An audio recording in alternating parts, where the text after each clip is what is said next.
ധനമന്ത്രി നിർമ്മല സീതാരാമൻ 2024 ഫെബ്രുവരി 1 മോദി സർക്കാരിന്റെ ഇടക്കാല ബജറ്റ് അവതരിപ്പിക്കാൻ ഒരുങ്ങുന്നത്. ലോക്സഭാ തെരഞ്ഞെടുപ്പ് അടുത്തു വരുന്ന സമയമാണ്. ബജറ്റിലൂടെ എന്ത് നീക്കമാണ് ബിജെപി നടത്തുക? പരിശോധിക്കുന്നു ഇലക്ഷൻ ചാനൽ. സ്വാഗതം.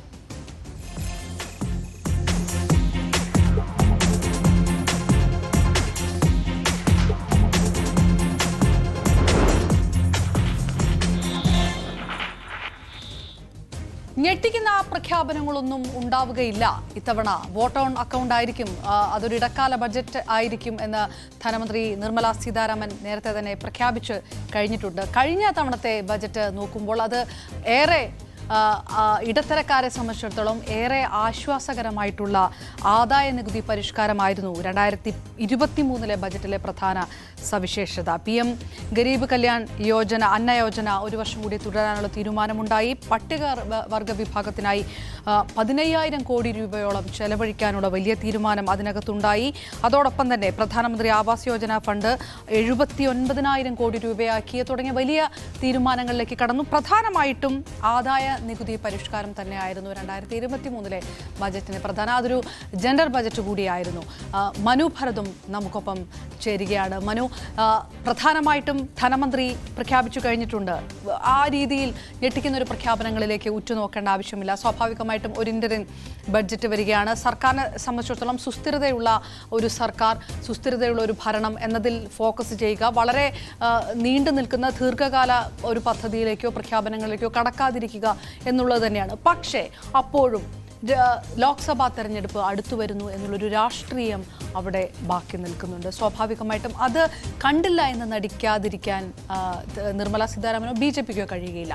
ആ രീതിയിൽ ഏത് പ്രഖ്യാപനങ്ങളിലേക്ക് കടക്കുമെന്നുള്ള ആദ്യ ഒരു വിലയിരുത്തലാണ് ഉണ്ടാകുന്നത്. ഇത് നമ്മുടെ ഇപ്പോൾ ഈ 45 ലക്ഷം കോടിയോളം രൂപ ആണല്ലോ ബഡ്ജറ്റ് ടോട്ടൽ എക്സ്പെൻഡിച്ചറൊക്കെ വരുന്നത്. ഒരു പക്ഷേ ഇപ്പോൾ സ്വാഭാവികമായും ഒരു ഇടക്കാല ബഡ്ജറ്റ് വരും. BJPയെ സംബന്ധിച്ചിടത്തോളം കഴിഞ്ഞ ഒരു തെരഞ്ഞെടുപ്പ്, അസംബ്ലി തെരഞ്ഞെടുപ്പിലുണ്ടായ വിജയം, തുടർന്നുള്ള നടപടിക്രമങ്ങൾ ഒക്കെ ഒരു തെരഞ്ഞെടുപ്പിന് ലക്ഷ്യം വെച്ചുകൊണ്ടുള്ളൊരു നീക്കമാണ്. അതിൻ്റെ ഒരു ക്യാമ്പയിൻ എന്ന തരത്തിലാണ് മൊത്തം കാര്യങ്ങൾ അവർ ചലിപ്പിക്കുന്നത്. അപ്പോൾ അതോടനുബന്ധിച്ച് തന്നെ ഈ ബജറ്റിലും എന്തെങ്കിലുമൊക്കെ അത്ഭുതങ്ങൾ ഉണ്ടാകുമെന്ന പ്രതീക്ഷ രാഷ്ട്രീയ കേന്ദ്രങ്ങളിലുണ്ട്. ഒരുപക്ഷെ നിർമ്മല സീതാരാമൻ പറയുന്നത് ഇതൊരു ഇടക്കാല ബഡ്ജറ്റ് ആയതുകൊണ്ട് വലിയ പ്രഖ്യാപനങ്ങളൊന്നും തന്നെ ഉണ്ടാകില്ലെങ്കിലും ഒട്ടനവധി ക്ഷേമ കാര്യങ്ങൾ അല്ലെങ്കിൽ അങ്ങനെ ആളുകളെ ബോധ്യപ്പെടുത്തുന്ന തരത്തിലേക്ക് BJPയുടെ കരുത്ത് കുറെ കൂടി പ്രകടമാക്കുന്നതിനൊക്കെ വേണ്ടി ഒക്കെയുള്ള ചില നമ്മൾ ബഡ്ജറ്റിന് അതിൽ പറയുന്നത് ചില സോപ്സ് ഉണ്ടാകും എന്നൊരു പ്രതീക്ഷ പല കോണുകളിൽ നിന്ന് ഉയർന്നു കഴിഞ്ഞിട്ടുണ്ട്. അപ്പോൾ സ്വാഭാവികമായും നമ്മുടെ ഒരു ബജറ്റ് എന്ന് പറയുന്നത് നമ്മൾ കഴിഞ്ഞ തവണകളെയൊക്കെ കണ്ടിട്ടുള്ളത് അത് ഇൻക്ലൂസീവ് ഡെവലപ്മെൻറ്റ് ഒരു വലിയ വിഷയമായി ഉയർത്തു. പ്രധാനമായും ഈ ഇടത്തട്ടുകാരുടെ മിഡിൽ ക്ലാസിൻ്റെ ആശങ്കകളെ വലിയ തോതിൽ ഉൾക്കൊള്ളുന്നൊരു ബഡ്ജറ്റ് കഴിഞ്ഞ കാലത്ത് ഉണ്ടായി. ഇപ്പോൾ നമ്മുടെ ഇനിയിപ്പോൾ ഇൻകം ടാക്സ് ഫയലിംഗിൻ്റെയൊക്കെ ഒരു കാലഘട്ടം വരികയാണ്. അപ്പോൾ സ്വാഭാവികമായും ഈ ഫെബ്രുവരി 1 വരാനിരിക്കുന്നൊരു ബഡ്ജറ്റ് വരുമ്പോൾ നേരത്തെ ഉണ്ടായിരുന്ന ഇൻകം ടാക്സ് ആനുകൂല്യങ്ങളും ഒക്കെ ആളുകൾക്ക് കിട്ടിത്തുടങ്ങുന്നൊരു സമയമായിരിക്കും. ഇപ്പോൾ ഇൻകം ടാക്സ് ഫയൽ ചെയ്യേണ്ട സീസണൊക്കെ അത് കഴിയുമ്പോൾ വരും. പക്ഷേ ഈ ബജറ്റിലും സമാനമായ എന്തെങ്കിലുമൊക്കെ ഇടത്തട്ടുകാർക്ക് വേണ്ടിയുള്ള ഒരു പ്രഖ്യാപനം ഉണ്ടാകണം എന്ന് കരുതുന്നവർ ഉണ്ട്.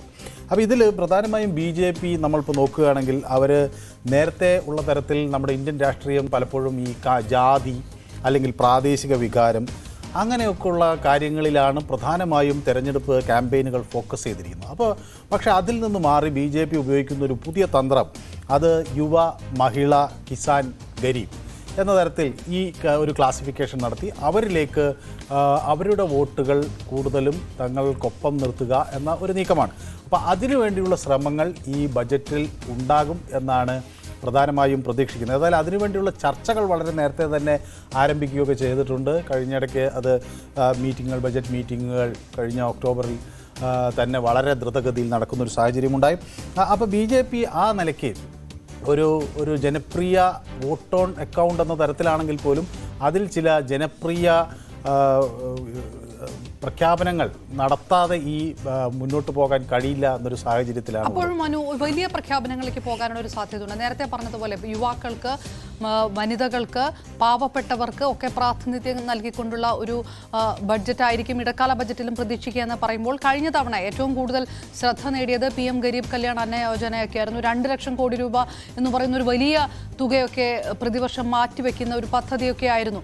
അത്രയും വലിയ ഒരു നീക്കിയിരിപ്പിലേക്കൊക്കെ, അത്രയും വലിയ പ്രഖ്യാപനങ്ങളിലേക്കൊക്കെ കടക്കാൻ സർക്കാരിന് ഇത്തവണ കഴിയും. അല്ല, സ്വാഭാവികമായും ജൂലൈയിലായിരിക്കും ഒരു ബഡ്ജറ്റിൻ്റെ ബാക്കി എന്ന് വെച്ചപ്പോൾ ഇടക്കാല വോട്ട് ഓൺ അക്കൗണ്ട് അഥവാ ഇടക്കാല ബഡ്ജറ്റ് വരികയും പിന്നീട് ജൂലൈയിൽ ഒരു ബഡ്ജറ്റിൻ്റെ പൂർണ്ണ രൂപം വരികയും ചെയ്യുന്ന ഒരു സാഹചര്യം ഉണ്ടാകുമെന്നാണ് പൊതുവെ സാമ്പത്തിക മേഖലയിലുള്ളവരൊക്കെ തന്നെ വിശകലനം ചെയ്യുന്നത്. പക്ഷേ ഒരു തെരഞ്ഞെടുപ്പ് ക്യാമ്പയിൻ എന്ന തരത്തിൽ ഇത് ആരെയൊക്കെ ഫോക്കസ് ചെയ്യും എന്ന ചോദ്യങ്ങൾ വലിയ പ്രാധാന്യം അർഹിക്കുന്നതാണ്. അപ്പം BJPയുടെ ബഡ്ജറ്റ് ഫോക്കസ് എന്ന് പറഞ്ഞ് എല്ലാ കാലത്തും അവർ വയ്ക്കുന്ന ചില കാര്യങ്ങളുണ്ട്. അതൊന്ന് ഇപ്പോൾ സ്ത്രീ സൗഹൃദമാകുന്ന ഒരു ബഡ്ജറ്റ് വരിക, അതുപോലെ ഹരിത സൗഹൃദമാകുന്ന ഒരു ബഡ്ജറ്റ് വരിക, പിന്നെ യുവാക്കൾക്ക് ചില പ്രാതിനിധ്യം കൊടുക്കുക, ആളുകളുടെ ക്ഷമത കൂടുതൽ പ്രയോജനപ്പെടുത്താനായുള്ള നൈപുണ്യ വികസനം പോലുള്ള പദ്ധതികൾ കൊടുക്കുക, പിന്നെ ഇൻഫ്രാസ്ട്രക്ചർ, പശ്ചാത്തല സൗകര്യ വികസനം തുടങ്ങിയ മേഖലകളിലേക്ക് വരിക, കൂടുതൽ തൊഴിലവസരങ്ങൾ സൃഷ്ടിക്കുക തുടങ്ങിയ ഒട്ടനവധി വിഷയങ്ങൾ ഒരു ബഡ്ജറ്റ് നമ്മൾ വിഭാവനം ചെയ്യുമ്പോൾ അതിൽ ഉണ്ടാകേണ്ടതാണ്. അപ്പോൾ ഇത് എല്ലാവരെയും ഉൾക്കൊള്ളിച്ചുകൊണ്ടുള്ള ഒരു വികസനം സാധ്യമാക്കാൻ എന്തൊക്കെ തരത്തിലുള്ള നീക്കിയിരിപ്പുകൾ ഒരു ബഡ്ജറ്റിൽ ഉണ്ടാകണം എന്നത് വളരെ ശ്രദ്ധേയമാണ്. പക്ഷേ ഒരു ഇടക്കാല ബഡ്ജറ്റിൽ ഇത്തരം വലിയ പ്രഖ്യാപനങ്ങൾക്കൊന്നും സാധ്യതയില്ലെങ്കിലും സാധാരണക്കാരെ ബാധിക്കുന്ന ഒട്ടനവധി വിഷയങ്ങൾ ഈ ബഡ്ജറ്റ് പ്രതിപാദിച്ചു പോകും എന്നൊരു പ്രതീക്ഷയിലാണ് നിൽക്കുന്നത്. മാത്രവുമല്ല, ഇനി വരാനിരിക്കുന്ന ബഡ്ജറ്റിനെ സംബന്ധിച്ച ഒരു വലിയ പ്രഖ്യാപനം ഈ തെരഞ്ഞെടുപ്പ് ക്യാമ്പയിൻ്റെ ഭാഗമായി ഉണ്ടാകും എന്നതാണ്. ഇപ്പോൾ ഒരുപക്ഷെ ഈ തെരഞ്ഞെടുപ്പ് ക്യാമ്പയിനിൽ ഈ ബഡ്ജറ്റിൻ്റെ വോട്ട് ഓൺ അക്കൗണ്ട് ആയതുകൊണ്ട് മറ്റു പല മേഖലകളിലേക്ക് കടന്നില്ല എന്ന് പറയുമ്പോൾ പോലും ജൂലൈയിൽ വലിയ ഒരു പ്രഖ്യാപനം ബഡ്ജറ്റിൻ്റെ ഭാഗമായി ഉണ്ടാകും എന്ന ആളുകളെ ബോധ്യപ്പെടുത്താൻ കൂടിയുള്ളൊരു ദൗത്യം BJP NDA സർക്കാർ NDA മുന്നണിയുടെ ക്യാമ്പയിൻ്റെ ഭാഗമായി ഉണ്ടാകും എന്നാണ് നമ്മൾ മനസ്സിലാക്കുന്നത്. സാമ്പത്തിക വളർച്ചാ പ്രവചനങ്ങളിലേക്ക് ഒന്ന് കടക്കാം. ഇനി ഏത് രീതിയിലാണ് പറഞ്ഞിരിക്കുന്നത്? IMFും വേൾഡ് ബാങ്കും 6.3% എന്ന രീതിയിൽ പറയുമ്പോൾ RBIയുടേത് 6.5% എന്നുള്ള ഒരു കണക്കിലേക്ക് പോയിരിക്കുന്നു. പ്രധാനമായിട്ടും നിർമ്മാണമാണെങ്കിൽ, ഖനനമാണെങ്കിൽ, യൂട്ടിലിറ്റികൾ എന്നിവ ഉൾപ്പെടെയെല്ലാം വ്യവസായിക മേഖലയടക്കം ഇരട്ട അക്കത്തിൽ വളർന്നിട്ടുണ്ട് എന്നുള്ളൊരു സൂചനകളൊക്കെ സാമ്പത്തിക ഡാറ്റ നൽകുന്നുണ്ട്. അതായത് കാർഷിക മേഖലയുടെ വളർച്ച പ്രതീക്ഷിച്ചതിലും ഒരല്പം സാവധാനത്തിലാണ് എന്നുള്ളൊരു കണക്ക് കൂട്ടലുകളൊക്കെ ഈ കഴിഞ്ഞ സമയങ്ങളിൽ വന്നിട്ടുണ്ട്. സാമ്പത്തിക വളർച്ചാ പ്രവചനങ്ങൾ അത് പ്രധാനമായിട്ടും ഉറ്റുനോക്കാനുള്ളത് ഈ പറഞ്ഞ പോലെ വ്യവസായ മേഖലയിലേക്ക് തന്നെയാണോ? കാർഷിക മേഖലയുമായി സംബന്ധിച്ച് നടത്തുന്ന വിലയിരുത്തലുകൾ ഏത് തരത്തിലാണ് വരുന്നത്? ഇതിൽ പ്രധാനമായും വളർച്ചാ നിരക്ക് നമ്മളുടെ കാര്യമായി ബാധിക്കപ്പെട്ടിട്ടുണ്ട് എന്ന കാര്യത്തിൽ സംശയമില്ല. നമ്മളൊരു ടൈഗർ എക്കോണമി എന്ന നിലയിൽ ഒക്കെ വലിയ കുതിച്ച് മുന്നേറ്റം നടത്തിക്കൊണ്ടിരുന്ന ഒരു കാലമായിരുന്നു മൻമോഹൻ സിംഗ് സർക്കാരിൻ്റെ കാലത്ത് ഒക്കെ ഉണ്ടായിരുന്നു. ഇന്ത്യ വൈകാതെ തന്നെ ഒരു 8% ഗ്രോത്ത് വളർച്ചാ നിരക്ക് അത് എല്ലാ കാലത്തും ഇന്ത്യക്ക് സാധ്യമാകുന്ന ഒന്നാണ്, അല്ലെങ്കിൽ 7% മുകളിലുള്ള ഒരു വളർച്ചാ നിരക്ക് സാധ്യമാകുന്ന ഒന്നാണ് എന്ന ഒരു പ്രതീക്ഷ സാമ്പത്തിക വിദഗ്ധർക്കിടയിലൊക്കെ നിൽക്കുമ്പോഴാണ് ഈ കോവിഡ് മഹാമാരി വരികയും അതിനെ തുടർന്നുള്ള പ്രതിസന്ധി വരികയും ചെയ്യുന്നത്. ഇവിടെ നമ്മൾ ഓർക്കേണ്ടത് 2024 തൊട്ട് ചില സാമ്പത്തിക മാന്ദ്യത്തിൻ്റെ ലക്ഷണങ്ങൾ ആഗോള അടിസ്ഥാനത്തിൽ ഉണ്ടാകും എന്ന ആശങ്ക സാമ്പത്തിക വിദഗ്ധർക്കിടയിലും ഉണ്ട്. അപ്പോൾ ഇതിനെയൊക്കെ മറികടന്നുകൊണ്ട് വേണം ഒരു ബഡ്ജറ്റ് എന്ന തരത്തിലേക്ക്, അല്ലെങ്കിൽ ഈ ക്യാമ്പയിനിനിടയിൽ ഇനി വികസന പദ്ധതികളുടെ പ്രഖ്യാപനങ്ങളെക്കുറിച്ച് ഒക്കെ വരാനുള്ളത്. അപ്പോൾ നേരത്തെ നമ്മളൊരു എക്കണോമിക് സർവേ എല്ലാ ഘട്ടങ്ങളിലും ആദ്യം ഇത് ബഡ്ജറ്റിൻ്റെ ഭാഗമായിരുന്നു. 1950കളിലൊക്കെ 50-51 ഇത് എക്കണോമിക് സർവേ ബഡ്ജറ്റിൻ്റെ ഭാഗമായി വന്നതാണ്. പിന്നീടാണ് ഈ എക്കണോമിക് സർവേ 65 ആകുമ്പോഴാണ് ഇത് മാറി എക്കണോമിക് സർവേ ഒരു സെപ്പറേറ്റ് ഡീലിംഗ് ചെയ്ത് ബഡ്ജറ്റിന് പുറത്തേക്ക് വരുന്നത്. അപ്പോൾ സ്വാഭാവികമായും ഇപ്പോൾ ഈ ജനുവരി 31 സാമ്പത്തിക സർവേ പുറത്തു വരും.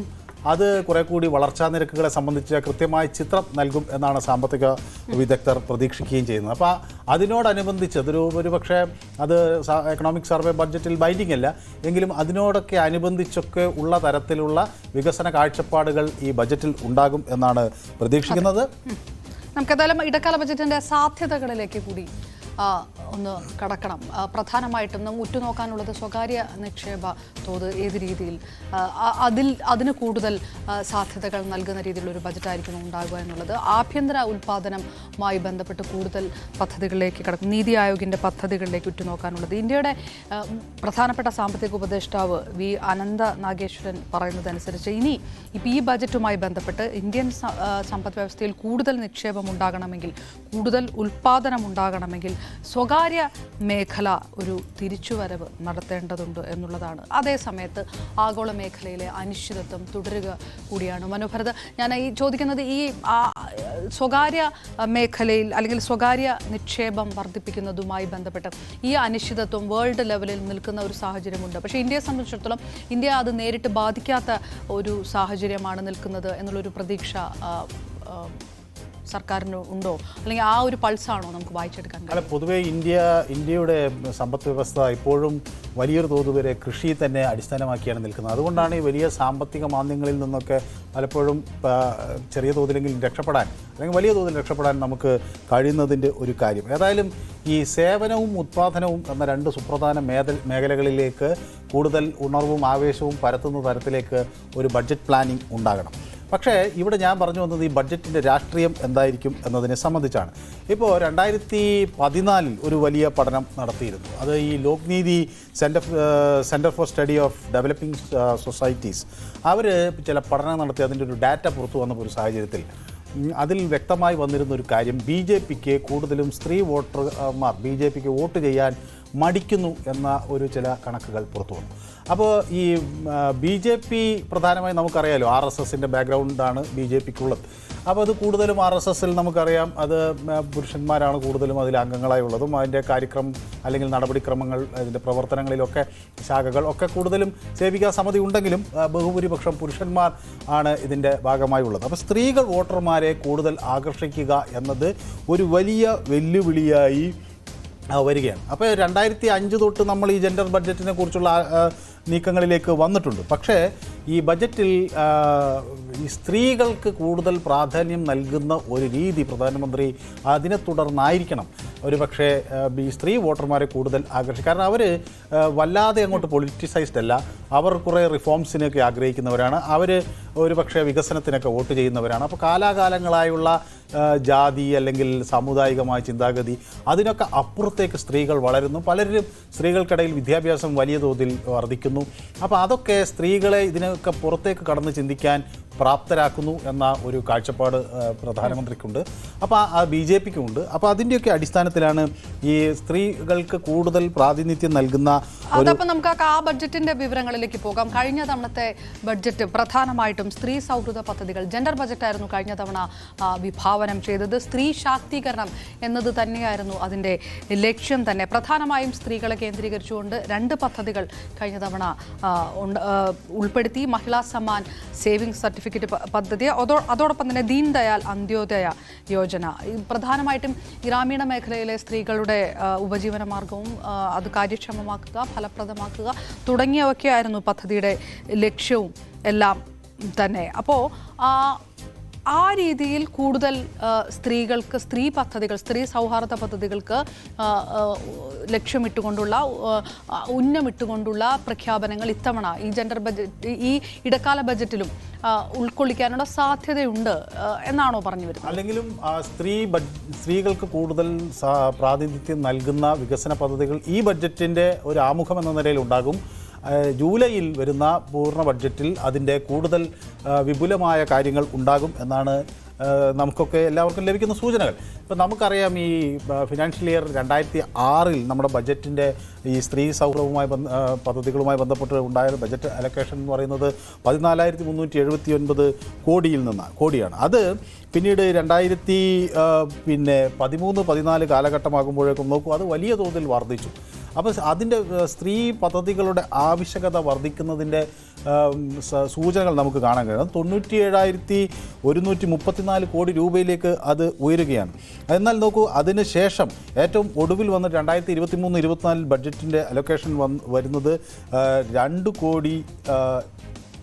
കോടിയോളം രൂപ 2,23,219 കോടി, 2,29,219 കോടി രൂപയുടെ ടോട്ടൽ അലൊക്കേഷനാണ് 2023-24 ഈ വിമൺ സ്പെസിഫിക് പ്രോഗ്രാം എന്ന് പറയുന്നത്. പക്ഷേ അപ്പോഴും ചില വിമർശനങ്ങൾ ഇല്ലാതിരുന്നില്ല. ഈ 2 ലക്ഷം കോടിയിലപ്പുറത്തേക്ക് അലൊക്കേഷൻസ് നടത്തിയപ്പോൾ പോലും വളരെ പ്രധാനപ്പെട്ട ചില പരാമർശങ്ങളിലേക്കൊന്നും നിർമ്മലാ സീതാരാമൻ കടന്നില്ല. അത് വനിതാ ജെൻഡർ ബജറ്റ് എന്ന് പറഞ്ഞിട്ട് പോലും അതൊന്നും പരാമർശിച്ചില്ല എന്നുള്ള വിമർശനങ്ങൾ ഉണ്ടായിരുന്നു. പ്രത്യേകിച്ച് സാനിറ്ററി നാപ്കിൻ പോലുള്ള അവശ്യ സാധനങ്ങളുടെ വില കുറയ്ക്കാതിരുന്നത്, ഗർഭശുശ്രൂഷയെക്കുറിച്ച് കാര്യങ്ങൾ പറയാതിരുന്നത്, ഈ നികുതി ഇളവുകളെക്കുറിച്ച് എല്ലാം പറയുമ്പോഴും കുടുംബസ്വത്ത് വീതം വയ്ക്കുന്നതുമായി ബന്ധപ്പെട്ട് അതിൽ സ്ത്രീകളുടെ പങ്ക്, സ്ത്രീകളിലേക്ക് ആ സ്വത്തവകാശം കൊണ്ടുവരാൻ വേണ്ടിയുള്ള പ്രഖ്യാപനങ്ങൾ, ഇതൊന്നും ഉണ്ടായിരുന്നില്ല. ഇതൊക്കെ ആ സമയത്ത് വിമർശിക്കപ്പെട്ടതുമാണ്.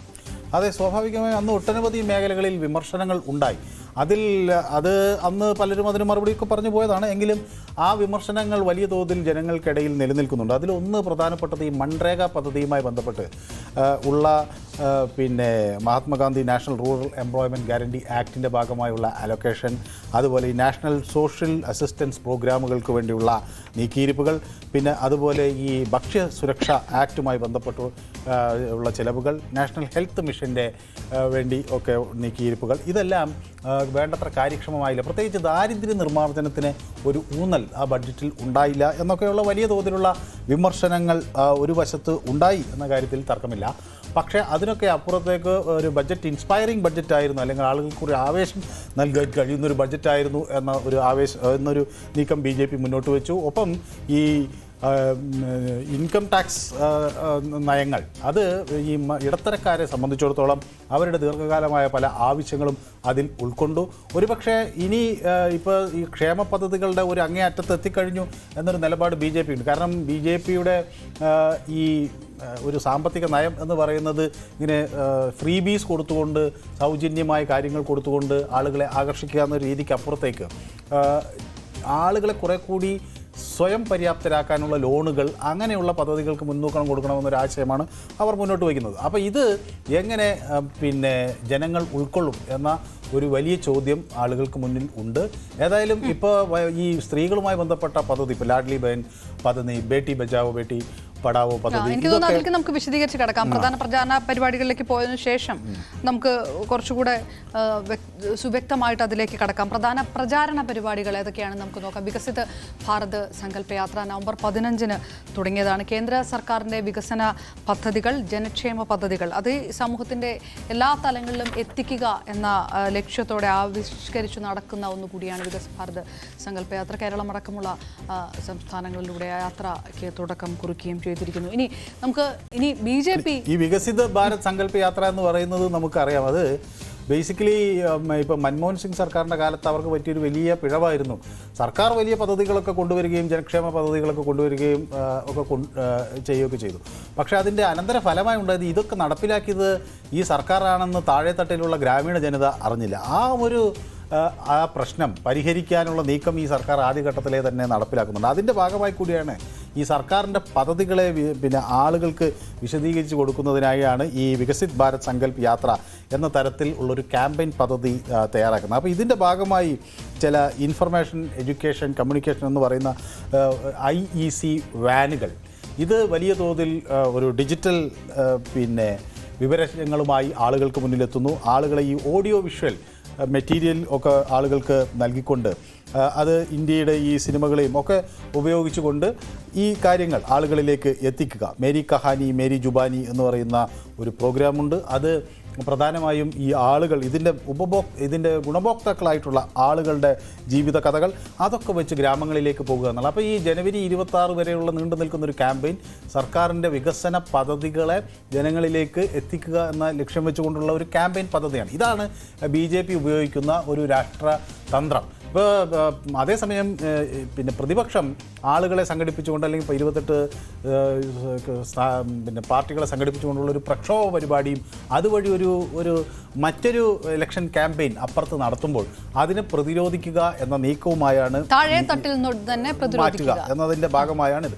അപ്പോൾ ഈ പദ്ധതിയുടെ ഭാഗമായൊക്കെ ലിങ്ക് ചെയ്തുകൊണ്ടായിരിക്കാം ഒരുപക്ഷെ ഈ ബഡ്ജറ്റിൽ അടുത്ത ബജറ്റുകളിൽ വരാനിരിക്കുന്ന പ്രഖ്യാപനങ്ങൾ. BJP എന്തൊക്കെ നേട്ടമാക്കി എന്നുള്ളതുണ്ട്. അത് പ്രധാനമായിട്ടും ഈ ബജറ്റുമായി ബന്ധപ്പെട്ട് നോക്കുമ്പോൾ പ്രധാനമായിട്ടും സ്ത്രീകളുടെ വോട്ടുകൾ, മോദിയുടെ ജനപ്രീതി, സ്ത്രീകളുടെ വോട്ടുകൾ എന്ന് പറയുമ്പോൾ വനിതാ സംവരണ ബില്ലടക്കം എടുത്ത് പറഞ്ഞുകൊണ്ട് അതടക്കം സ്ത്രീകൾക്കായി നടപ്പാക്കിയ പദ്ധതികൾ, നീക്കങ്ങൾ എന്ന് പറഞ്ഞുകൊണ്ട്, പിന്നെ എല്ലാ തെരഞ്ഞെടുപ്പുകളിൽ നേടുന്ന മുന്നോട്ട് വെക്കുന്നത് തന്നെ നരേന്ദ്രമോദിയുടെ ജനപ്രീതി എന്നുള്ള ഒരു കാര്യം തന്നെയാണ്. പ്രധാനമായിട്ടും വനിതാ സംവരണ ബില്ല് തന്നെയായിരിക്കും ആ ഒരു മറ്റ് പദ്ധതികൾ അപ്പുറത്തേക്ക് എടുത്തു കാണിക്കാൻ ഉദ്ദേശിക്കുന്നുണ്ടാവുക. അല്ല, അതാണ് കാരണം. BJP സംബന്ധിച്ചിടത്തോളം അവർ പ്രധാനമായി കാണുന്ന ഇപ്പോൾ വലിയ തോതിൽ സ്ത്രീകൾക്കിടയിൽ വിദ്യാഭ്യാസം വരുന്നു.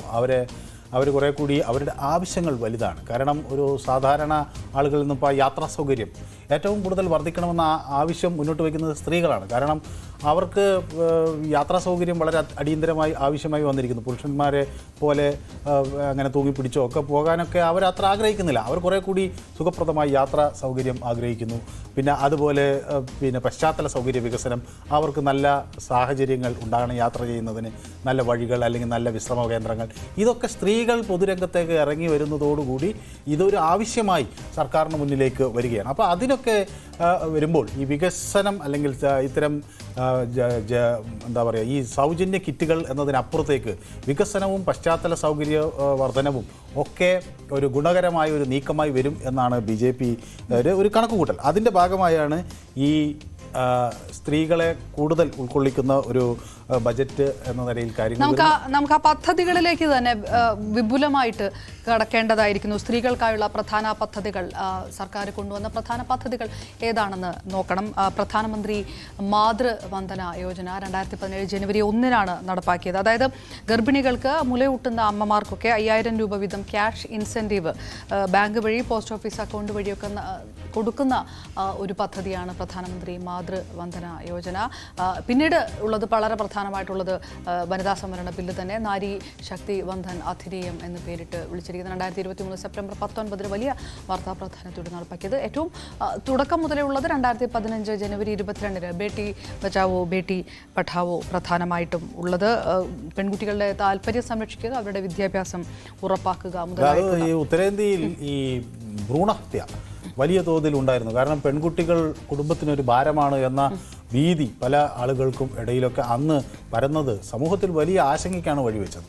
അപ്പോൾ അതുകൊണ്ടാണ് സ്ത്രീകളെ സംരക്ഷിക്കുക അല്ലെങ്കിൽ പെൺകുട്ടികളെ സംരക്ഷിക്കുക എന്ന ബേട്ടി ബച്ചാവോ ബേട്ടി അവരെ ജീവിക്കാനും ഒപ്പം തന്നെ അവരെ പഠിക്കാനും അനുവദിക്കുക. അപ്പോൾ അവർക്ക് അതിനനുസരിച്ചുള്ളൊരു വികസനം ഉണ്ടാകും എന്നത്. അപ്പോൾ ഇതൊക്കെ സ്ത്രീകൾക്കിടയിൽ വലിയ ഇൻഫ്ലുവൻസ് ഉണ്ടാക്കി എന്നാണ് ഇപ്പോൾ കഴിഞ്ഞ അസംബ്ലി തെരഞ്ഞെടുപ്പുകളിൽ നമുക്ക് വ്യക്തമാകുന്നത്. അപ്പോൾ BJP നടത്തുന്ന ഒരു സർവേയിൽ അതാണ് അവർക്ക് പ്രതിഫലിക്കുകയും ചെയ്യുന്നത്. അപ്പോൾ അതുകൊണ്ടാണ് ഈ സ്ത്രീ വിഷയവുമായി ബന്ധപ്പെട്ട് കൂടുതൽ ഈ ബജറ്റുകളിലും അതുപോലെ പദ്ധതികളിലും ഊന്നൽ നൽകുക എന്ന ഒരു നീക്കം BJP നടത്തുന്നത്. അതിപ്പോൾ ഇവിടെ മാത്രമല്ല, ഇപ്പോൾ സ്വനിധി എന്ന് പറയുന്ന ഒരു പദ്ധതിയുണ്ട്, സ്ട്രീറ്റ് വെൻഡേഴ്സ് പദ്ധതി, അവർക്ക് വേണ്ടിയുള്ള അതിൽ വലിയ 50% അതിൻ്റെ ഉപഭോക്താക്കളായി വരുന്നത് സ്ത്രീകളാണ്. അപ്പോൾ സ്ത്രീകൾ ആ നിലയ്ക്ക് വലിയ ഉപഭോക്താക്കളായി വരുന്നു. അവർക്ക് ഒരു കൊളാട്രൽ സെക്യൂരിറ്റിയും ഇല്ലാതെ ലോൺ കിട്ടുന്ന സാഹചര്യം. അപ്പോൾ ഇങ്ങനെ സൗജന്യങ്ങൾ നൽകുന്നതല്ല, അതിനപ്പുറത്തേക്ക് അവരെ സ്വയം പര്യാപ്തരാക്കുന്നതിന് വേണ്ടി, അവരെ ഉൽപ്പാദകരാക്കുന്നതിന് വേണ്ടി, അതോടൊപ്പം തന്നെ അവരെ വിപണിയിൽ അവർക്ക് കൃത്യമായി ഇടപെടുന്നതിന് വേണ്ടി ഒക്കെയുള്ള പദ്ധതികൾ ആവിഷ്കരിക്കുക എന്നൊരു നയമാണ്. അതെ, ആ പദ്ധതികളിലേക്കൊക്കെ നമ്മൾ വരുന്നുണ്ട്. അപ്പോൾ അതിനു മുൻപ് നമ്മൾ പറഞ്ഞതുപോലെ മോദിയുടെ ജനപ്രീതി, മോദിക്ക് ഗ്യാരണ്ടി എന്നുള്ളതാണ് അടുത്ത വാചകം. നിയമസഭാ തെരഞ്ഞെടുപ്പുകളിൽ ഗുണകരമായി വന്നത് അത് തന്നെയാണ് എന്ന് പറയുന്നു. ഈ കഴിഞ്ഞ തവണ വീക്ഷിത് ഭാരത് സങ്കല്പ യാത്രയുടെ വീഡിയോ കോൺഫറൻസിങ്ങിൽ സംസാരിച്ചുകൊണ്ടിരിക്കുമ്പോൾ നരേന്ദ്രമോദി പറഞ്ഞ കാര്യമാണ് പ്രതീക്ഷ അവസാനിക്കുമ്പോഴെല്ലാം മോദിക്ക് ഗ്യാരണ്ടി ആരംഭിക്കുമെന്ന് നരേന്ദ്രമോദി പറയുകയുണ്ടായി. അത് മോദിക്ക് ഗ്യാരണ്ടി എന്ന ഒരു ഈ സങ്കല്പ യാത്രയുടെ ഭാഗമായി സംസ്ഥാനങ്ങളിലെത്തുന്നത് വാഹനങ്ങളിലെല്ലാം ഈ പ്രചരണം തന്നെയാണ്. മോദിക്ക് ഗ്യാരണ്ടി എന്ന പ്രചരണം തന്നെയാണ് പോകുന്നത്. അത് ഇപ്പോൾ മധ്യപ്രദേശിലും അവിടെയൊക്കെ പലതരത്തിലുള്ള പ്രഖ്യാപനങ്ങൾ നടത്തിയിട്ടുണ്ട്. ആളുകൾക്ക് ഗ്യാസിൻ്റെ വില 500 രൂപ പാവപ്പെട്ടവർക്ക് ആക്കി കൊടുക്കുന്നതിനെ സംബന്ധിച്ച്, അതുപോലെ ആളുകൾക്ക് സാമ്പത്തിക സഹായം നൽകുന്നതിനെ സംബന്ധിച്ച്, കർഷകരുടെ പ്രശ്നങ്ങളെ സംബന്ധിച്ച് ഒക്കെ നൽകിയിട്ടുള്ള പ്രഖ്യാപനങ്ങൾ ഒക്കെ മോദിക്ക് ഗ്യാരണ്ടി എന്ന തരത്തിൽ ജനങ്ങൾ മധ്യത്തിലേക്ക് എത്തിക്കുക എന്നതുകൂടിയാണ്. അപ്പോൾ ഈ പ്രധാനമന്ത്രിയുടെ ഈ PM കിസാൻ യോജനയുടെ പ്രകാരമായി 12,000 രൂപ കർഷകർക്ക് നൽകുമെന്നൊക്കെ രാജസ്ഥാനിൽ പ്രഖ്യാപനമുണ്ടായിരുന്നു. അതുപോലെ LPG സിലിണ്ടറുകളുടെ വില 500-ലാകുമെന്ന് ഛത്തീസ്ഗഡിൽ വലിയ ശക്തമായി തന്നെ BJP അവകാശപ്പെട്ടിരുന്നു.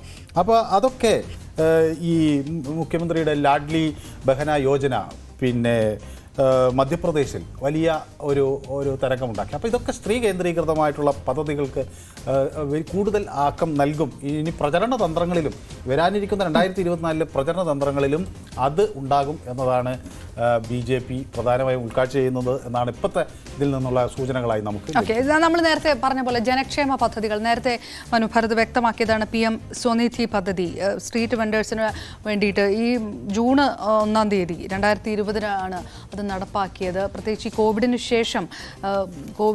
ശേഷം ഈ വഴിയോര കച്ചവടക്കാരുടെ ഉപജീവനം പ്രതിസന്ധിയിലായപ്പോൾ കൊണ്ടുവന്ന പദ്ധതി, അവർക്കായി വന്ന പദ്ധതി, അത് കൂടുതലും അതിൻ്റെ ഗുണഭോക്താക്കൾ സ്ത്രീകളാണ് എന്നുള്ള ഒരു വാദം കൂടിയാണ് നമ്മൾ നേരത്തെ വിലയിരുത്തിയത്. പിന്നെയുള്ളത് സൗജന്യ വാക്സിനേഷൻ. കോവിഡ് സമയത്ത് നടപ്പാക്കിയ സൗജന്യ വാക്സിനേഷൻ പദ്ധതികളാണ് ആ ജനക്ഷേമ പദ്ധതികൾ. അതുകൂടാതെ നമുക്ക് ഇപ്പോൾ ഈ ഉജാല പദ്ധതി അല്ലെങ്കിൽ ആയുഷ്മാൻ ഭാരത് യോജന, ഗ്രാമീൺ കല്യാൺ യോജന, പ്രധാനമന്ത്രി ഗ്രാമീൺ ആവാസ് യോജന, അതിലേക്ക് വേണമെങ്കിൽ നമുക്ക് വിശദീകരിച്ച് കിടക്കാം. ആ പദ്ധതികളിൽ കൂടി പ്രധാനപ്പെട്ട ആ പദ്ധതികൾ ഏതൊക്കെയാണ് എന്ന് നോക്കാം. പ്രധാനമന്ത്രി ജീവൻ ജ്യോതി ഭീമ പദ്ധതി പ്രധാനമായിട്ട് മെയ് 9 തീയതി 2005 മരണത്തിന് കവറേജ് വാഗ്ദാനം ചെയ്യുന്ന 1 വർഷത്തെ ലൈഫ് ഇൻഷുറൻസ് പദ്ധതിയാണ് ജീവൻ ജ്യോതി ഭീമ പദ്ധതി. അതോടൊപ്പം തന്നെ 2018 സെപ്റ്റംബർ 23 കൊണ്ടുവന്ന ആയുഷ്മാൻ ഭാരത് ലോകത്തിലെ ഏറ്റവും വലിയ ആരോഗ്യ സുരക്ഷാ പദ്ധതിയാണെന്ന് സർക്കാർ അവകാശപ്പെടുന്ന ഒന്നുകൂടിയാണ്. അതോടൊപ്പം തന്നെ ജൻ ഔഷധി പദ്ധതി ഉണ്ട്, നവംബർ 2008 കൊണ്ടുവന്നത്.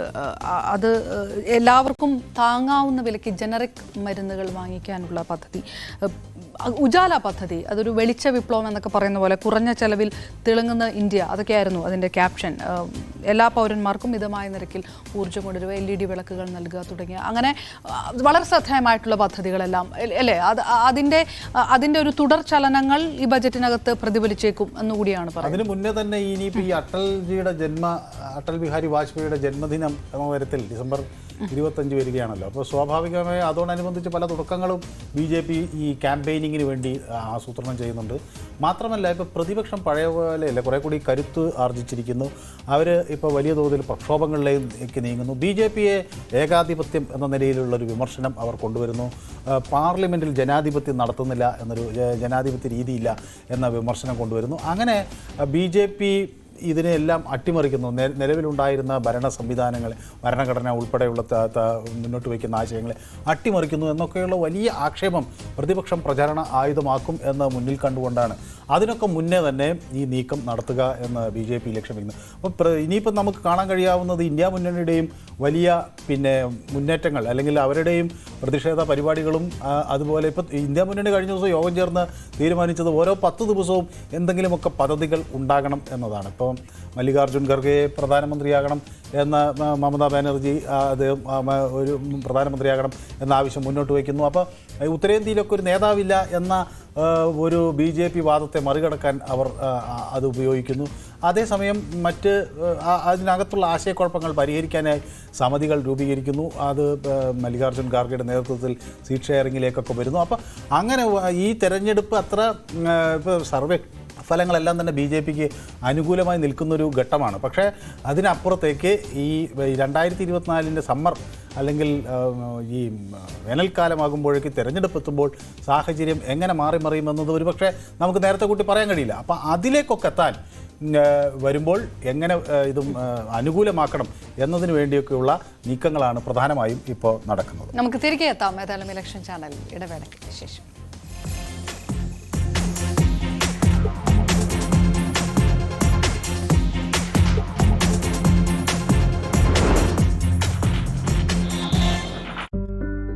ആശുപത്രികളിൽ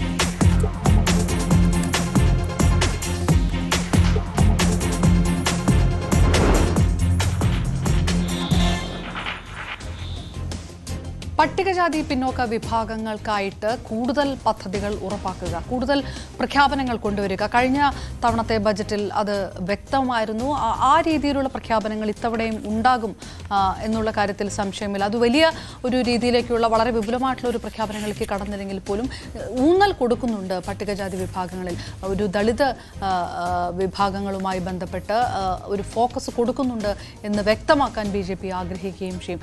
അത് ഈ ബജറ്റിനപ്പുറത്തേക്ക് ഒരു പക്ഷേ പ്രാക്ടിക്കലായിട്ട് തന്നെ രാഷ്ട്രീയപരമായിട്ട് തന്നെ അധികാര കസേരകളിൽ പോലും ഇവരെ ഉറപ്പാക്കുന്നതിൽ കൃത്യമായ ഒരു ബോധ്യം കാത്തുസൂക്ഷിക്കുന്നുണ്ട് എന്ന് കൂടി വ്യക്തമാക്കാൻ BJP ആഗ്രഹിക്കുന്നുണ്ട്. കഴിഞ്ഞ നിയമസഭാ തെരഞ്ഞെടുപ്പുകളിലെ വിജയത്തിനു ശേഷം പ്രധാനപ്പെട്ട നേതാക്കന്മാർ മുഖ്യമന്ത്രി കസേരയിലേക്ക് ഉപമുഖ്യമന്ത്രി കസേരയിലേക്കൊക്കെ അവരോധിച്ചതുമായി ബന്ധപ്പെട്ട് നമുക്ക് ആ കണക്കുകൾ പരിശോധിക്കേണ്ടതുണ്ട്. ഛത്തീസ്ഗഡിലെ മുഖ്യമന്ത്രി വിഷ്ണു ദേവ്സായി മുതൽ ആ രീതിയിലുള്ള ഇക്വേഷൻസ് BJP കൃത്യമായി കണക്ക് കൂട്ടിയിട്ടുണ്ട്. വീണ്ടും മനു ഭരതിലേക്ക്. മനു, അതായത് ഇത് വെറും പ്രഖ്യാപനങ്ങളിൽ മാത്രമല്ല, അധികാര രാഷ്ട്രീയത്തിൻ്റെ ഇക്വേഷനുകളിലും ഞങ്ങൾ കാത്തു പുലർത്തുന്ന ഒരു പൊളിറ്റിക്സ് ഇതാണ് എന്ന് പറഞ്ഞുകൊണ്ട് അത് ഒരു പക്ഷേ ഈ ബജറ്റ് സമയത്ത് ഒരു പ്രസംഗത്തിലോ പ്രഖ്യാപനത്തിലോ ഒക്കെ പറഞ്ഞുകൂടായികയില്ല. സ്വാഭാവികമായും ഈ പിന്നോക്ക വിഭാഗത്തെ OBCയെ അതുപോലെ ഷെഡ്യൂൾ ട്രൈബ് ഈ വിഭാഗങ്ങൾക്കൊരു ഊന്നൽ നൽകാനുള്ളൊരു ശ്രമം ഈ ബജറ്റിലും ഇതിൻ്റെ ക്യാമ്പയിനിങ്ങിലും BJP എടുക്കും എന്ന കാര്യം തർക്കമില്ല. കാരണം ഈ കോൺഗ്രസ് നമ്മളിപ്പോൾ പറഞ്ഞത് ഈ 5 സംസ്ഥാനങ്ങളിൽ നടന്ന തെരഞ്ഞെടുപ്പ് ഒരു സെമി ഫൈനൽ ആണ് എന്നാണല്ലോ. അപ്പോൾ ഇതിൽ കോൺഗ്രസ് ഉപയോഗിച്ച ഒരു വലിയ തന്ത്രം അത് ഈ ജാതി രാഷ്ട്രീയം എന്നത്, പ്രത്യേകിച്ച് ഈ OBC വിഭാഗത്തിൻ്റെ സെൻസസ്, അവരുടെ പ്രശ്നങ്ങൾ, അതിലൊക്കെ ഊന്നിയിട്ടുള്ള ഒരു ക്യാമ്പയിനിങ് തന്ത്രമാണ് നമ്മൾ ഉത്തരേന്ത്യയിൽ കണ്ടത്. അപ്പോൾ ഇത് മറികടക്കുക എന്നത് BJPയെ സംബന്ധിച്ചിടത്തോളം ഒരു വലിയ ഒരു പ്രശ്നം തന്നെയാണ്. അപ്പോൾ അതിനെ തടയിടാൻ 2024 തെരഞ്ഞെടുപ്പിന് നേരത്തെ തന്നെ തയ്യാറെടുക്കുന്നു എന്നതിൻ്റെ ഭാഗമായി വേണം നമുക്ക് ഇപ്പോൾ കാണാൻ. ഛത്തീസ്ഗഡിൽ ആദ്യമായി അവിടുത്തെ ട്രൈബൽ ചീഫ് മിനിസ്റ്റർ എന്ന നിലയിൽ വിഷ്ണു ദേവ്സായി എത്തുന്നു. അതേപോലെ തന്നെ ഈ ഡെപ്യൂട്ടി CM അരുൺ സാവോ എന്ന് പറയുന്ന അദ്ദേഹം ഒരു പിന്നോക്ക വിഭാഗത്തിലെ ടെലി കമ്മ്യൂണിറ്റിയിൽ നിന്ന് വരുന്ന ഒരാളാണ്. എന്നാൽ BJP എല്ലാ കാലത്തും അപ്പർ ക്ലാസ് വോട്ടുകൾ അവർക്ക് അനുകൂലമായി നിൽക്കും എന്ന് മനസ്സിലാക്കിയിട്ടുള്ള ഒരു വിഭാഗമാണ്. അതുകൊണ്ട് തന്നെ അവരെ പൂർണ്ണമായും കൈവെടിയൊന്നുമില്ല. അപ്പോൾ വിജയ് ശർമ്മ എന്നത് നേരത്തെ അവിടെ BJPയുടെ ഒരു ശക്തരായ നേതാവാണ്. അദ്ദേഹത്തെ ഒരു ഉപമുഖ്യമന്ത്രി സ്ഥാനം കൊടുക്കുന്നു. മാത്രമല്ല ഈ വിജയ് ശർമ്മ അവിടുത്തെ ഏക ന്യൂനപക്ഷ സ്ഥാനാർത്ഥി MLA ആയിരുന്ന മുഹമ്മദ് അക്ബറിനെയാണ് അവിടെ പരാജയപ്പെടുത്തി എത്തുന്നത്. അപ്പോൾ സ്വാഭാവികമായും അദ്ദേഹത്തെയും ഉൾക്കൊള്ളിക്കുന്നു.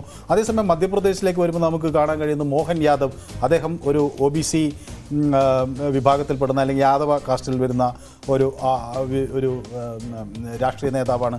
അതോടൊപ്പം തന്നെ ഡെപ്യൂട്ടി CM വരുന്ന ജഗദീഷ് ദേവ്ദ ദളിത് വിഭാഗത്തിൽ നിന്ന് വരുന്നു. ഒപ്പം തന്നെ രാജേന്ദ്ര ശുക്ല ഒരു ബ്രാഹ്മണ വിഭാഗത്തിൽ നിന്ന് വരുന്നു.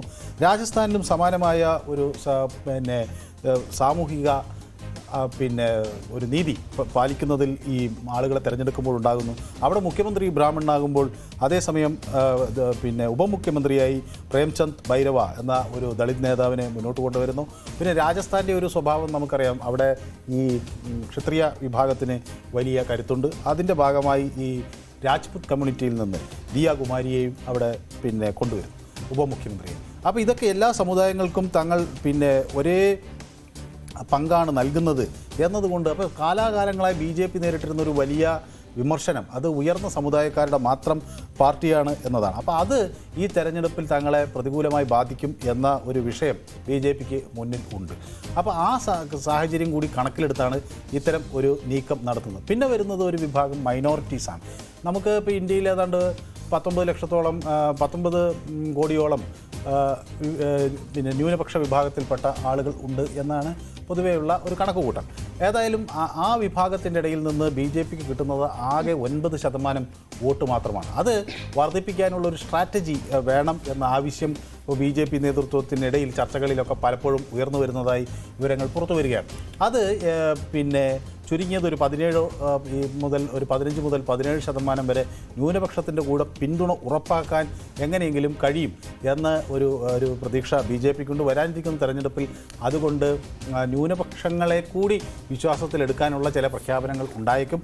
അതും ഒരുപക്ഷെ ഈ ബജറ്റിൻ്റെ ഭാഗമായി വന്നാൽ നമുക്ക് ചില കണക്കുകൾ കൂടി നോക്കാം. നമ്മൾ നേരത്തെ പറഞ്ഞതുപോലെ തന്നെയുള്ള കണക്കുകൾ പ്രധാനമായിട്ടും മധ്യപ്രദേശ്, രാജസ്ഥാൻ, ഛത്തീസ്ഗഡ്, പ്രധാനമായിട്ടും പട്ടികവർഗ വിഭാഗ SC സംവരണ മണ്ഡലങ്ങൾ 80ഓളം അതിനകത്തുണ്ട്. ഇനി ഈ സീറ്റ് ഏത് രീതിയിൽ വർദ്ധിപ്പിക്കാൻ കഴിഞ്ഞിട്ടുണ്ട് കഴിഞ്ഞ വർഷങ്ങളിൽ എന്നുള്ളതിൻ്റെ ഒരു കണക്കുണ്ട്. 2008 തൊട്ട് 2023 വരെയുള്ള കണക്കുകൾ നൽകുന്നത് 44-ൽ നിന്ന് 52-ലേക്ക് എത്തുന്ന ആ ഒരു സീറ്റ് നിലവാരം. കഴിഞ്ഞ നിയമസഭാ തെരഞ്ഞെടുപ്പിൽ കൂടുതൽ പിന്നോക്ക വിഭാഗങ്ങളിൽ നിന്നുള്ള ആളുകളുടെ പിന്തുണ കിട്ടി എന്നത് പാർട്ടി ഒരു നേട്ടമായി കാണുന്നു.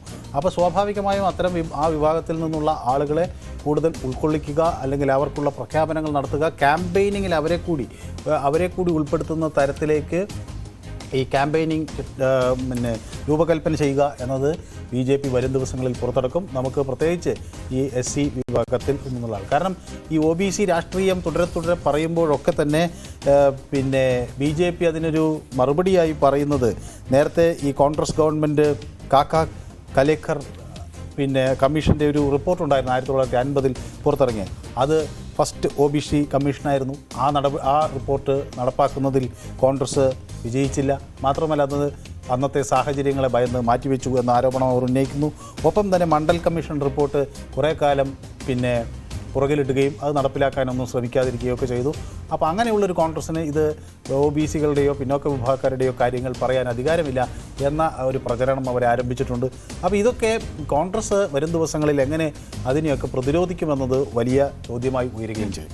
ഓക്കെ, ഇനി നമുക്ക് രാജ്യവ്യാപകമായി നടക്കുന്ന വിവിധ വിഷയങ്ങളുണ്ട്. ഈ ബജറ്റുമായിട്ട് ബന്ധപ്പെട്ടും ഇതെല്ലാം അതേത് രീതിയിലൊക്കെയാണ് ബാധിക്കുക എന്നുള്ളത് വളരെ പ്രധാനപ്പെട്ട കാര്യം. പ്രതിപക്ഷ MP-മാർക്ക് 149ഓളം MP-മാരെ 146 MP-മാരെ സസ്പെൻഡ് ചെയ്ത ആ നീക്കം അത് BJPക്ക് ഏത് രീതിയിൽ തിരിച്ചടിയാകും എന്നുള്ളതാണ്. ഏതായാലും രാജ്യവ്യാപകമായിട്ടുള്ള പ്രതിഷേധത്തിലേക്ക് ഇന്ന് ജന്തർ-മന്ദറിൽ മാർച്ച് നടത്തിയിരിക്കുന്നു. രാജ്യവ്യാപകമായിട്ടുള്ള പ്രതിഷേധത്തിലേക്ക് കടക്കാൻ കോൺഗ്രസ് ഒരുങ്ങുന്ന ഒരു കാഴ്ച, അതായത് പ്രധാനമായിട്ടും എല്ലാ സംസ്ഥാനങ്ങളിലും മാർച്ചും ധർണയും ഒക്കെ സംഘടിപ്പിക്കാനുള്ള ഒരു തീരുമാനത്തിലേക്കൊക്കെ കടത്തിരിക്കുന്നു. അപ്പോൾ അത് ഇതിനകത്ത് ജനാധിപത്യം ധ്വംസിക്കപ്പെടുന്നു എന്ന രീതിയിലുള്ള വിഷയമാണ് പ്ലക്കാർഡുകൾ തന്നെ ഉയർത്തിക്കൊണ്ട് കോൺഗ്രസ് മുന്നോട്ടിറങ്ങുന്നത്.